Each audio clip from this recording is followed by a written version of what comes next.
migrant workers in Macau are calling for wider coverage of their healthcare benefits. TDM spoke to some of them as well as representatives from associations to find out the healthcare situation in the SAR.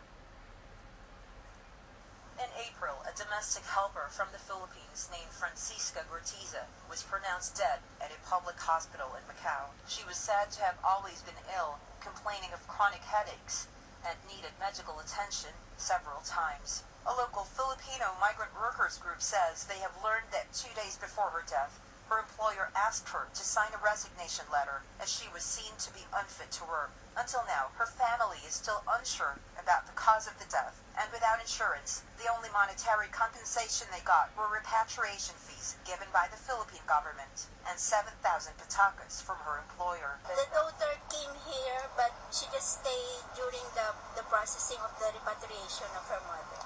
She sent them some letter and still no news from them as of now.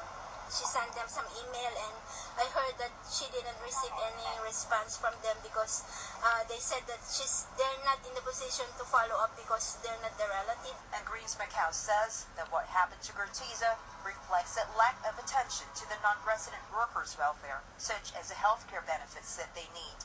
I think the medical needs of migrant workers are not properly addressed because it's not properly written in the contract what is needed for the medical benefits. It only says there that the employer can give them the sick leave or the medical expenses that incurred for normal sickness and or accidental. That's supposed to be either the government here or our employer we're going to provide through our insurance, but we don't have any insurance here. Many low-income migrant workers here in Macau find it a challenge to access proper health care.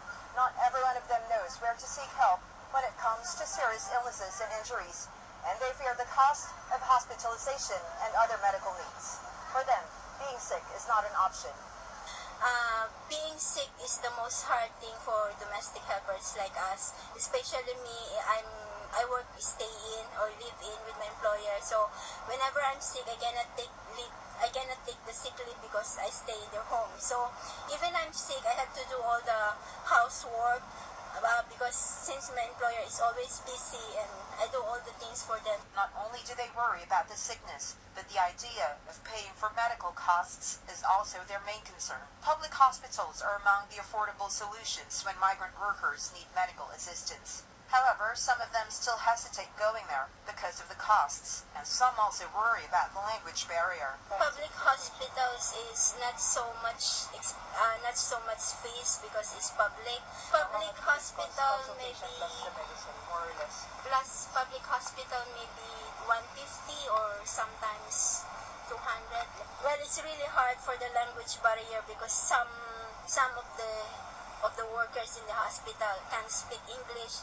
That's why most of my friends that I know, they prefer to go to the public hospital or public clinic because there they can choose some doctor who will assist them that can speak English. Dr. Chang Tam-Fei of the Macau Physicians Association of Public Hospitals explains that at public hospitals, physicians mostly prioritize the patient's treatment and recovery before anything else. Most of the time, I think that most of our staff, we will mainly told them try to focus on their own illness. I think our main thing is that treat the patient first, and then we find out a way how to manage about what is the thing about the bill. We told them what they should do. We give them the advice, and usually actually the whole bill of it actually if there is no, for example, deposit, they got to pay for it. He also says that public hospitals now have more English-speaking staff to attend to foreign patients. While they are having the treatment inside the hospital, there is no difference between, for example, different where this patient actually is coming from. We're having different doctors from China, from local, and as well as, for example, from Portugal, or actually other areas of this world. Actually, our quite common language actually was English.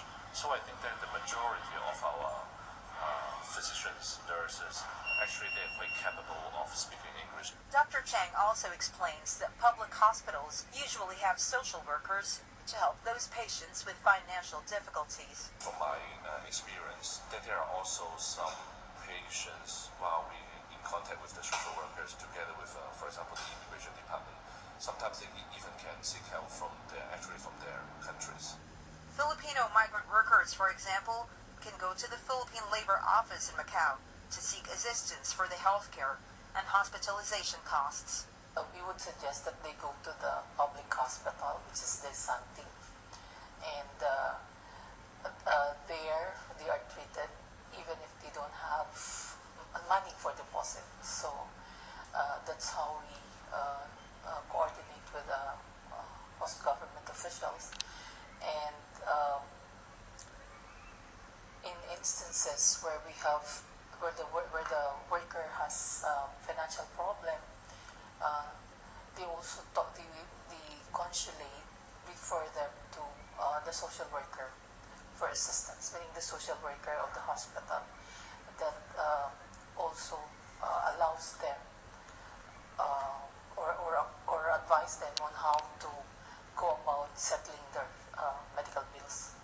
However, many of the low-income Filipino workers in Macau did not go through the employment process required by the Philippine government. Because of this, they are not entitled to these benefits. There is a health insurance issued in the Philippines. They are required to be a member of the PhilHealth, and while the Philippine insurance is supposedly Philippine-based, if they get sick here and gets hospitalized, they can claim reimbursement. Ternea adds that for those who went through the system, the Philippine Labor Department requires employers to cover their health insurance. That means they are entitled to free checkup if they get admitted to a hospital, as well as certain amount of coverage which the employer can claim from the insurance, as the employer should pay in advance the medical bills of the worker. Meanwhile, Nettie is encouraging her fellow workers to apply for the proper healthcare insurance to help them ease the financial burden in cases of sickness and injury. Nettie and Jasmine are members of organizations that actively help the migrant workers community, especially in times of emergency.